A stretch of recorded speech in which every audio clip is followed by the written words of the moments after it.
नाशिक शहरात मागील काही दिवसांपासून अपघाताच्या घटना सातत्याने घडत असल्याचं पाहायला मिळत आहे। सातपूर औद्योगिक वसाहतीच्या एका कंपनीसमोर ट्रक आणि दुचाकीच्या झालेल्या धडकेत एका 29 वर्षीय तरुणाचा मृत्यू झाल्याची धक्कादायक घटना काल सायंकाळी 6 वाजताच्या सुमारास घडली। प्रशांत गांगुर्डे असं मृत्यू झालेल्या तरुणाचं नाव आहे। प्रशांत नाशिक महानगरपालिकेच्या सातपूर विभागातील कचरा संकलन विभागात काम करत होता।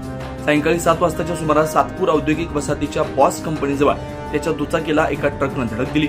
यामध्ये त्याच्या डोक्याला गंभीर दुखापत झाल्यानं त्याला उपचारासाठी स्थानिक नागरिकांच्या मदतीनं तात्काळ जिल्हा शासकीय रुग्णालयात दाखल करण्यात आलं। मात्र उपचारादरम्यान त्याचा दुर्दैवी मृत्यू झाला। सदर घटनेनं सातपूर शहरास परिसरात हळहळ व्यक्त केली जाते। 9 न्यूज महाराष्ट्रासाठी प्रतिनिधी नितीन चव्हाण, नाशिक।